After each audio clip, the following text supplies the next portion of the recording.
그러면 지난번에 이어서 태그 매니저를 진행해 볼 겁니다. 자, 그럼 이제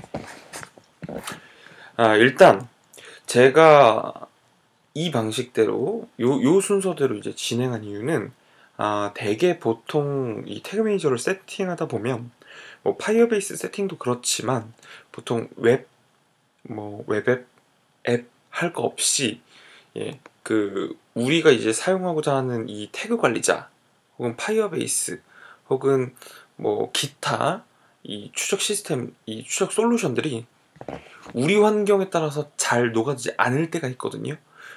그래서 이걸 확인해 보는 거고, 이 내용은 앱은 별도로 있고요. 그리고 제가 지금 보여드리는 건 웹베이스만 보여드리는 겁니다. 그래서 자, 웹베이스에서 우리가 볼 때 이제 모바일 웹하고 반응형 웹하고 이걸 확인을 해야 돼요. 이걸 왜 확인을 하냐면, 자, 제가 만든 홈페이지라고 말씀드렸는데 요거 한번 보여드릴게요. 자, 요렇게 한번 볼게요. 제가 지금 창 하나 별도로 뺐죠. 자, 요게 지금 보면은 이거 무슨 웹이죠? 이거 반응형이거든요. 요거는 그 HTML로 우리가 웹사이트를 흔히 만들 때 부트스트랩이라는 걸 활용을 해서 이 영역을 다 나눠요. 그래서 실제로 읽혀지는 이 사이즈별로 이렇게 UI를 막 이동시킵니다. 그쵸? 지금 바뀌죠? 이렇게 바뀌는데 이게 아닌 경우가 있어요.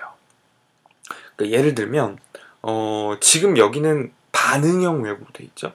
근데 모바일 웹은 흔히 우리가 아는 검색 엔진 중에 네이버 있죠. 네이버는 네이버닷컴으로도 들어갈 수도 있고 m.naver.com으로도 들어갈 수 있죠. 그렇게 되면 m.naver.com으로 들어갔을 때는 모바일 형태의 웹이 나오거든요. 이것처럼 별도로 모바일을 지원하는 도메인이 따로 있는 경우, 흔히 말하는 서브 도메인, 앞에 네이버닷컴이 아니고 m.naver.com, 뭐 dp.naver.com 이런 식으로 별도로 앞에 이제 도메인이 따지는 걸 서브 도메인 형식이라고 말하는데, 이 서브 도메인 형식일 때는 별도로 해줘야 돼요. 뭐를? 이 태그 매니저를 설치할 때 이벤트 추적이라고 흔히 말하는 것들 있잖아요. 사용자가 여기서 뭐 이렇게 필터를 뭐 이렇게 울주군을 선택을 하고, 여기서 뭐 장소를 선택하고, 그다음에 뭐 찾고, 아니면 여기서 검색을 하고, 이 행위를 다 이제 추적을 할 거잖아요. 근데 모바일 웹, 다시 돌아갈게요. 자, 여기로 다시 돌아갈게요. 모바일 웹 같은 경우에는 이걸 별도로 해줘야 돼요. 이게 각각 그 이벤트를 만들 때 요걸 선택했다라고 했을 때 흔히 우리가 이 엘리먼트라고 하는 저 옵션을 우리는 흔히 알고 있는데, 저 옵션에도 실제로 아이디나 클래스 네임이라는 게 있거든요. 그러니까 그거를 이제 다 찾아내야 되는 건데, 모바일 웹으로 되면 PC 버전, 모바일 버전 따로 있으니까 이걸 각각 설치해 줘야 되거든요. 그리고 지금 보고 있는 것처럼 제가 만든 사이트죠. 반응형 웹 같은 경우에는 두 번 만들 필요가 없죠. 그래서 요걸 이제 확인을 하는 거예요. 이게 제가 이제 업무상 제 고객님들한테도 이제 사용하던 문서라서, 뭐 지금은 이 방식대로 이제 사용을 안 하는데, 여기를 잠깐 숨김 처리하고요. 지금 뭐죠? 이거 반응형 앱이죠. 반응형 앱.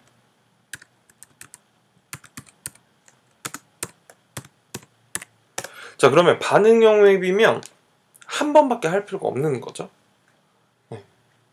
그 엘리먼트라고 불리는 값에 PC 버전, 모바일 버전이 같으니까요. 한 번밖에 할 필요가 없고요. 자, 그 다음에 이제 태그 매니저 활용이 제한되는 요소 파악. 요거는 사실은 이건 사실 개발자가 아니어도 확인을 할 수 있어야 되거든요. 그러니까 이게 흔히 말하는 개발자분들이 한다는 건 자바, C, C+, 저도 너무 옛날에 프로그래밍을 했어가지고 주로 나오는 언어가 옛날 언어밖에 없는데 뭐 C, C++, 자바, 예, 뭐 조금 있어봤자 포트란 뭐 이런 거, 예, 요렇게 이제 얘기가 나오는데 그 요즘에는 이제 좀 다르죠. 예. 근데 흔히 말하는 약간 인베디드에 쓰이는 언어나 아니면 어떤 뭐 윈도우 프로그램 개발이나 이런 데 말고 그 웹 개발에 쓰이는 언어들 있어요. HTML, CSS, 자바스크립트. 이거는 제가 볼 때 이제 마케팅을 한다 그러면 요즘에는 사실상 이제 캠페인만, 뭐 예를 들면 캠페인만, 페이드 광고, 페이드 마케터는 뭐 캠페인만 세팅한다, 이래서 끝. 요즘에는 사실 이런 마케터 분들은 좀 찾기 드물죠. 네. 그러니까 회사가 요즘에는 그런 마케터를 원하지 않으니까요. 그렇게 그 다음에 이제 뭐 컨텐츠 마케터들 뭐 이렇게 쭉 있는데, 제가 볼 때 이제 이 다른 쪽도 마찬가지인데 특히 페이드 쪽은 제가 볼 때 자바스크립트랑 HTML 정도는 사실은 어느 정도 익혀야 정말 확인할 수 있는 부분도 많고, 이 고객을 분석한다라고 했을 때 사실 고객이 신던 신발, 그 다음에 고객이 신었던 옷, 고객 카톡, 요것만 가지고 사실 고객 분석하는 게 굉장히 모호하다라는 거죠.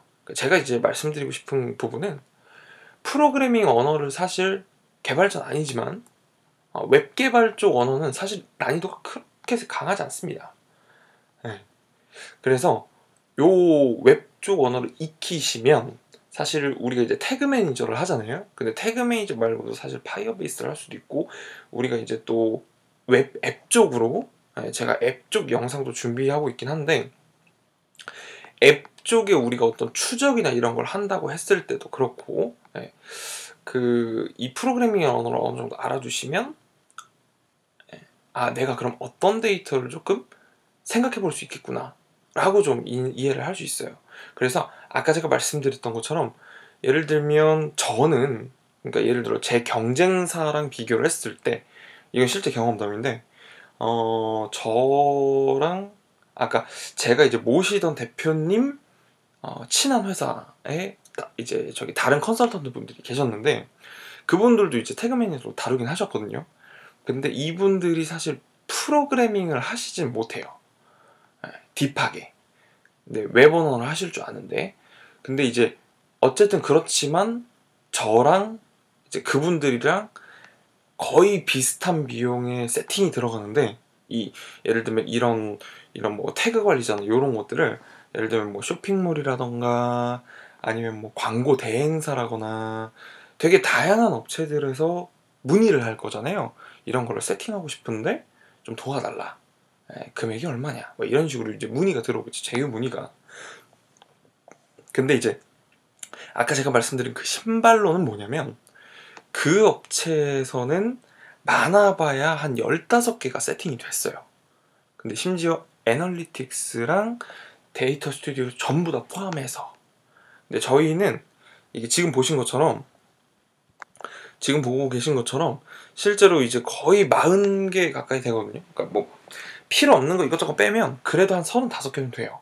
그리고 여기서 제가 조금 보안 이슈로 남겨드리지 않은 부분들 있죠. 그런 부분들까지 합하면 저희는 40개가 넘거든요. 그러니까 예를 들면 똑같은 고객을 볼 때 흔히 우리가 퍼포먼스 마케터들이 데이터 분석한다고 하잖아요.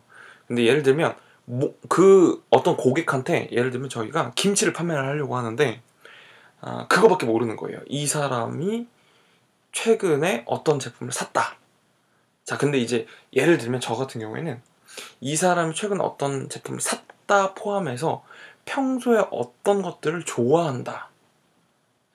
약간 좀 매콤한 것보다는 달달한 걸 좀 조금 그 뭐라 그럴까요? 약간 좀 파김치 계열보다는 뭐 배추김치 계열을 좋아한다거나, 그러니까 이런 조금 더 디테일한 것들 있잖아요. 그리고 뭐 가족이랑 함께 산다라거나, 그리고 가격에 조금 민감하다라거나, 막 이렇게 좀 찾아내기 어려울 것 같은 값들이 있잖아요.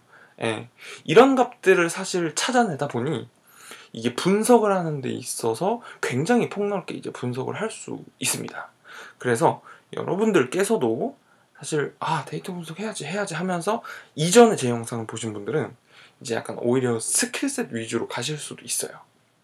이 스킬셋 위주라는 건 데이터가 나오면 이 데이터를 가지고 뭐 확률 분석을 한다거나 예측 분석을 한다거나 아니면 어떤 고객들을 분류한다거나 이런 식으로 이제 가실 수도 있는데, 기본적으로 이제 저는 이제 웬만하면은 좀 국내 논문보다는 해외 논문을 좀 자주 보는데 해외에서도 이제 저희와 같은 고민을 하는 데이터 분석가 마케터 분들이 계실 거잖아요.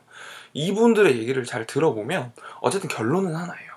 고객을 더 환하게 보고 싶은데 내가 갖고 있는 몇 가지의 요소로 분석하기엔 너무 협소하다, 너무 예측력이 떨어진다. 듣고 보면 사실 맞는 말이죠. 당연한 말이고. 근데 실질적으로 기업 컨설턴트나 기업에서 세팅을 하다 보면 이런 부분들에 대해서 굉장히 간과하고 있는 부분들이 있거든요.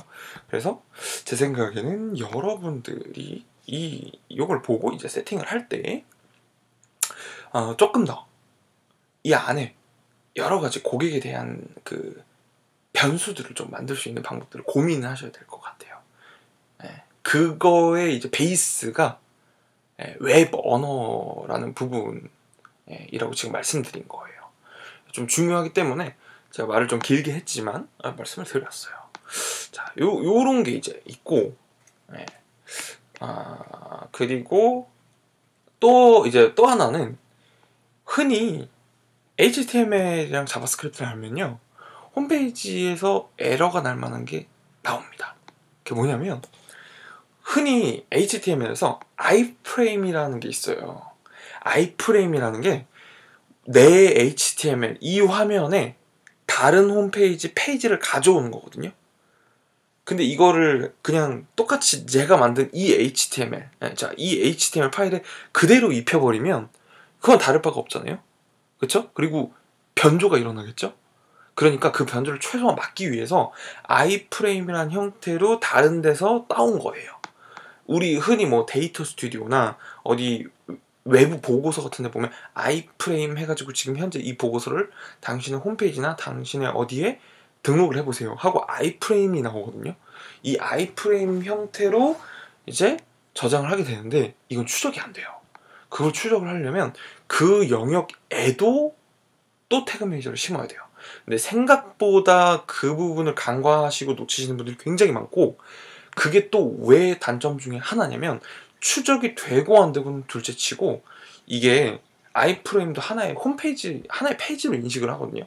그러니까 페이지라기보다는 하나의 홈페이지로 인식을 하다 보니까 여기서 왔다 갔다 하면은 신규 방문자가 돼버려요.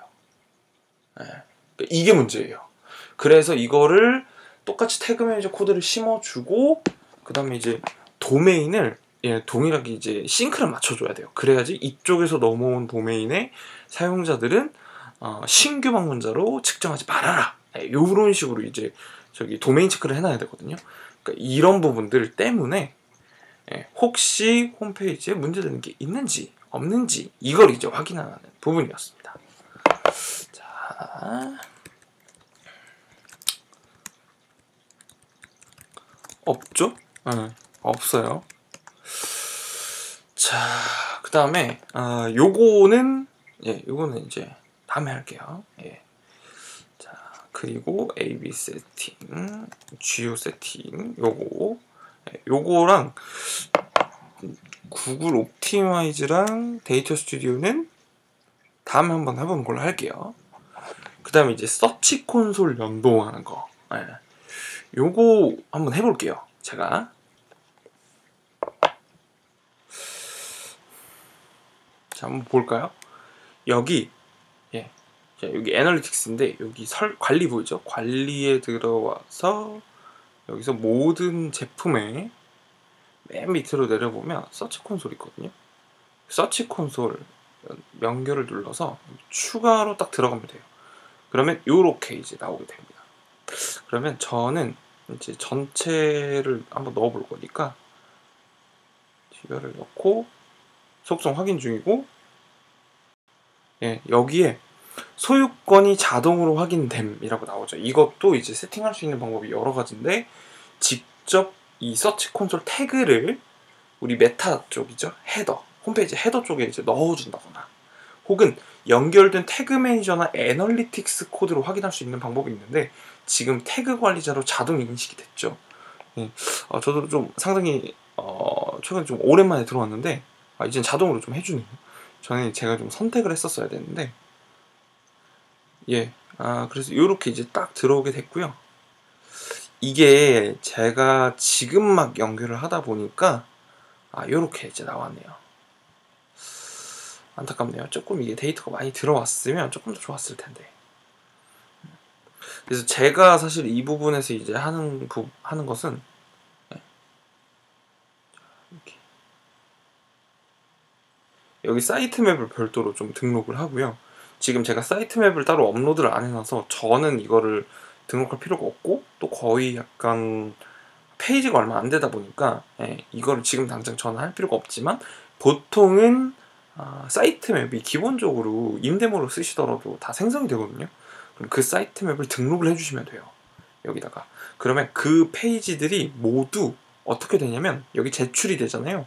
그러면 구글 검색 내역의 모든 페이지가 이제 그 안에 있는 정보를 구글 봇이 다 긁어서, 예를 들어 뭐 김치보다 배추김치에 어울리는 홈페이지다 그러면 페이지가 업로드 되게 되거든요. 그 영역이, 상세 페이지들이 여기 쭉 잡히게 돼요. 그리고 그 페이지가 올라가게 돼요. 그 올라간 부분들이 바로 여기에 나오게 되고요.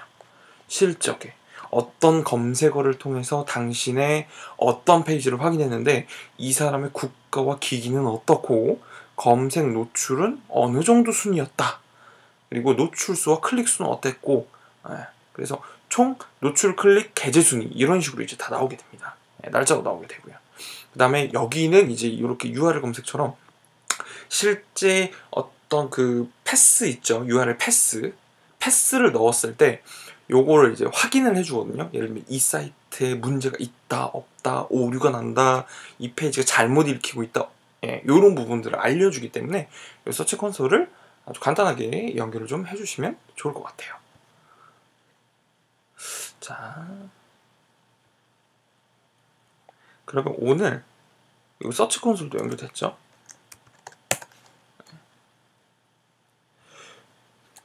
하여튼 이 서치 콘솔은 특히 검색어 수집을 해가지고 소구 만들 때랑 소재 만들 때랑, 그 다음에 저기 키워드 광고에 걸어 놓을 때 좀 자주 쓰거든요. 근데 보통 키워드가 한 15% 정도는 다 브랜드 키워드예요.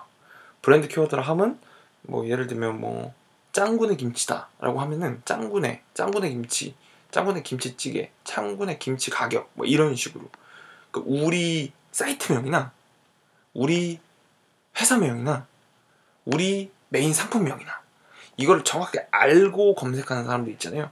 이 비율이 보통 제가 말씀드리면 보통 이거를 기준을 안 나누시는 분들이 있는데, 보통 이게 한 15, 이건 제 경험이에요. 근데 이건 업종마다 다를 수 있거든요. 근데 보통 제가 했던 데들은 보통 한 15% 언저리였던 것 같아요. 그러니까 15% 언저리를 하면 이제 우리 홈페이지에 들어오는 데 있어서 짱구네 김치라는 게 있구나를 인지하고 들어온 사람이 전체의 15%. 그러면 우리가 일반적으로 생각할 때 이 15%라는 비율이 점점 많아지면 당연히 광고를 할 필요가 없죠. 그래서 제가 나누는 기준은 보통 5%, 최악. 그리고 최악이 아니면 거의 초기. 그 다음에 이제 15%, 그 다음에 이제 30%, 그 다음에 이제 70%. 저는 사실 기준을 이렇게 나누거든요. 그래서 사실상 70%가 넘어가면 우리가 알고 있는 것처럼 예를 들어 10,000명이 들어오잖아요. 간단하게 10,000명이 들어오면 7,000명이 이미 우리를 알고 들어오는 사람들이잖아요. 근데 아마 광고를 뭐 디스플레이 광고, 푸시 광고, 5개 광고, 뭐 이렇게 다양한 일반적인 검색 쪽 광고랑, 그다음에 뭐 이제 바이럴 컨텐츠, 그다음에 바이럴 미디어, 그다음에 이제 브랜드 미디어, 이렇게 이제 진행하는 부분들 포함하면 사실 이게 최대한 좀 사실 트라이만 좀 하시면 이게 줄어들 일은 없거든요. 그리고 이게 점진적으로 늘어나는데 요거 전부 포함해서 사실 넉넉하게 한 40% 정도는 돼야 사실은 우리 홈페이지가 조금 고객들이 우리 홈페이지를 인지하는 데 있어서 우리 홈페이지가 조금 나름 괜찮구나, 아니면 우리 상품이 인지되는데 조금 수월함이 있구나 고객들한테, 이러면 이제 대표적으로 하는 것들이 그런 거죠. 뭐 키워드를 하나 만들죠. 무슨 뭐 예를 들면 깔끔 김치, 뭐 친엄마 김치, 할머니 김치, 이런 식으로 본인들의 메인 키워드 하나를 만들어 놓죠. 그리고 이제 그렇게 들어오게끔 하죠. 그래서 이게 이제 보통의 패턴인지라 요런 부분들을 여러분들이 인지하시는데 저 서치 콘솔을 활용하실 수 있어요. 일단 그냥 간단하게만 해보세요. 전체 키워드 유입량 중에서 그러니까 유입량의 아까 제가 말씀드린 10,000명 중에 조금 더 정확하게 계산을 하려면 예를 들면 1000명이 검색이에요. 1000명이 1000명인데 여기서 또 뭘 빼야 되냐면 광고를 빼야 돼요. 광고 들어온 사람들은 이게 이제 검색을 했는데 어쨌든 우리 광고를 보고 들어온 거잖아요. 근데 여기서 광고를 빼고 이 사람들은 인지고 모고를 떠나서 사실 어느 정도 상위 노출 효과도 있거든요. 상위 노출 됐기 때문에 한번 궁금해서 클릭해볼까? 사실 이런 게 강할 수 있기 때문에 이 검색 광고로 사실 들어오신 분들은 조금 더 우리가 정확하게 보려면 살짝 빼줘야 되고요. 실제로는 오가닉, 이 오가닉 고객 전체를 대상으로 해서 예를 들어 오가닉 고객이 1000명이다. 근데 이 1000명 중에 브랜드 키워드, 우리 사이트명이나 혹은 회사명이 혹은 메인 상품명, 우리가 아까 밀었던 뭐 할머니 김치 이런 거 있잖아요. 다른 업체는 안 쓰는데 우리가 주로 미는 저기 마케팅 컨셉 키워드 같은 거, 요런 키워드들이 이제 한 10% 안쪽이냐, 한 11%에서 30%냐, 이거랑 이제 한번 보시면 좋을 것 같아요. 그래서 이제 10% 안쪽이면 이 키워드로 이제 유입량을 최대한 늘리시는데 트라이를 해보셔야죠. 근데 요거는 사실 페이드로 잘 안 되거든요. 그러니까 그 주로 이제 브랜드 채널 쪽하고 바이럴 채널 쪽, 이렇게 이제 두 가지를 하시는 거죠. 이게 이제 대표적으로 보면 상품이 혹은 그 브랜드가 혹은 그 사이트가 별로 대면과 인지가 잘 안 됐다라는 부분이거든요. 그래서 이걸 노출량을 극대화하려면 사실 페이드 광고보다는 그쵸. 브랜드 광고보다는 페이드 광고고, 페이드 광고보다는 바이럴 광고죠. 그래서 사실 만약에 이 단계로 가시려고 하면 바이럴 광고를 태우시는 게 낫죠. 인플루언서들이 있죠. 이 인플루언서들이 이제 하는 일들이 사실 그들이 갖고 있는 팔로워나 구독자나 뭐 방문자들을 활용해서 저희 상품을 알리는 거죠. 이런 상품이 있다. 그래서 그 검색 영역을 이제 탄탄하게 채워 나가는 거죠. 이게 이제 기본 루트고, 저도 실제로 지금 이제 제가 진행하고 있는 업체에서 그렇게 진행을 하고 있습니다. 그래서 이 브랜드 키워드라 불리는 것들에 대한 유입을 많이 늘리려고 트라이를 하고 있어요. 그리고 실제로 이 브랜드 키워드로 늘어나면 굳이 노력을 하지 않아도 이게 어느 정도는 매출이 뛰거든요.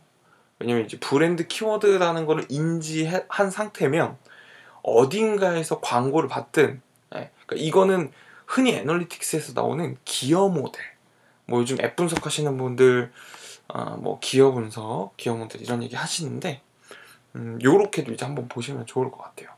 그렇게 해서 과연 이 우리 브랜드 키워드로 들어온 사람이 얼마나 되는지, 그러면 그 사람들은 이미 우리 상품을 어디선가 보고 인지한 사람들이기 때문에 바로 사고 단으로 넘어오거든요.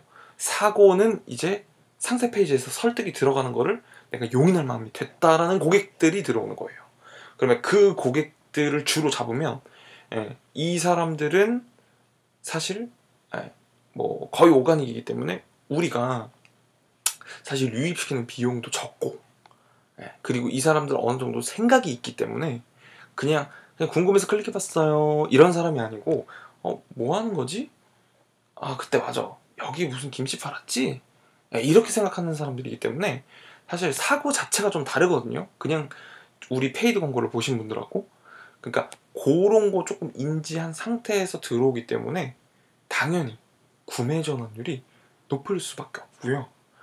그리고 보통 이제 저도 이제 매체별로 뭐 예를 들면 최근에 진행했던 업체 매체별로 나눠보면 이쪽이 사실은 저희 쪽은 그 제가 지금 하고 있는 쪽은 음식 쪽인데 그쪽이 한 9.7% 정도 나와요. 그리고 일반 전환율이 6.6%, 한 6점으로 시작하고 그 다음에 이제 페이드만 다 포함을 하면은 그래도 한 3점대는 나오는 것 같아요. 광고가 생각보다 다행히도 좀 잘 돌고 있어가지고 3점대. 그래서 보통 이렇게 차이가 나요. 그래서 아마 제 생각에는 다음 달 정도 되면은 검색 쪽으로는 저희는 이제 전환율이 이제 10%대는 돌파하지 않을까. 그러니까 예를 들면 뭐 지금처럼 한 100명 정도 들어왔을 때 100명 정도 검색으로 들어와서 뭐 저희 거 내용을 보고 클릭을 해서 뭐 저희 사이트로 넘어왔을 때 한 10명 정도는 구매를 하지 않을까. 그렇게 보고 있습니다. 그래서 이 서치 콘솔을 굉장히 좀 활용을 해보시면 좋을 것 같고요. 그 다음에 네이버 쪽을 사실 광고를 많이 하잖아요. 네이버 쪽도 별도로 있거든요. 근데 네이버 쪽은 저희가 활용하기가 너무 복잡하고 어려워서 요거는 밑에 요 고급 세팅 쪽에서 제가 한번 말씀을 드리도록 하겠습니다. 그래서 서치 콘솔이 있다는 부분 이해해 주시기 바라겠습니다. 제가 사실 파트 하나하나마다 좀 제가 생각한 거, 제 얘기 이것저것 좀 담다 보니까 시간이 좀 오래됐는데 이러다 보면은 보통 이거 다 진행하는데 한두 달은 걸리겠네요. 이게 어쨌든 기술적인 것도 다 들어가고 하다 보니까 뭐 천천히 저는 기록 남기는 정도로 하고 이렇게 이제 같이 보면서 다 하면 되니까 천천히 진행해 보도록 하겠습니다. 그리고 다음에는 요 에지 세팅 관련된 거 제가 에지 계정을 하나 파가지고 에지 연동하는 거 보여드릴게요. 그리고 이 밑에 이제 쭉 진행하면 되겠죠.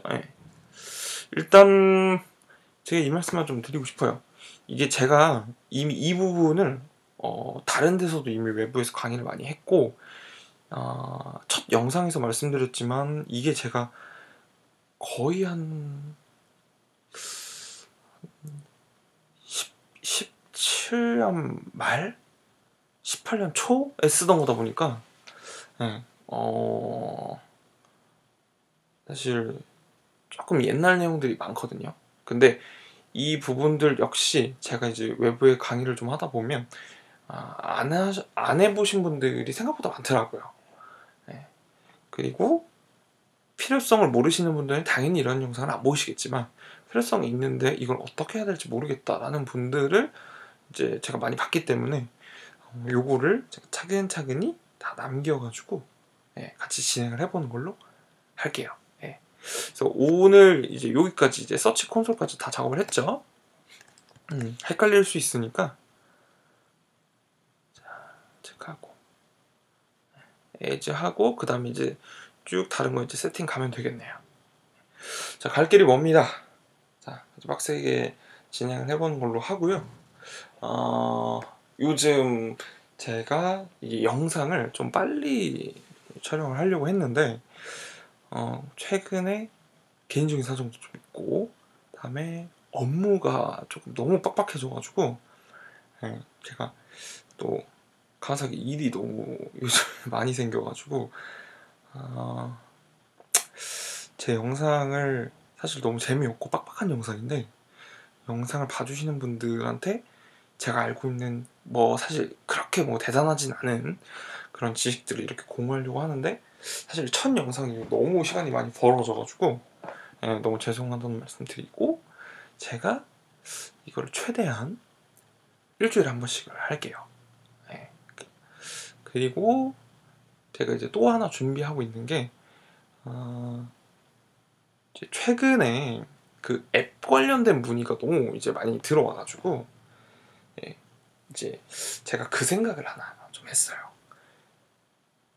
웹 쪽은 사실 이렇게 작업을 하게 되면 거의 개발자 컨트롤 없이 단독으로 가능하거든요. 근데 이게 앱은 좀 어렵지 않을까 싶어서 제가 요거를 좀 쉽게 할 수 있는 방법이 뭐가 있을까 고민을 하다가 앱 쪽 전환과 이벤트 추적, 그리고 또 아니면 이제 우리가 데이터를 모아서 이거는 뭐 이제 DB에 연결을 해놓고 이걸 땡겨와서 우리가 이제 분석할 수 있도록, 그러니까 뭐 약간 좀 거창하긴 한데 앱 SQL 싹 다 섞어가지고 이게 흔히 말하는 이제 퍼포먼스 마케터 분들, 데이터 분석가 분들, 이 거의 개발 리스크, 이 디벨로퍼 리스크가 없이 최대한 갖춰진 환경에서 좀 진행할 수 있는 것들을 혼자 만들고 있거든요.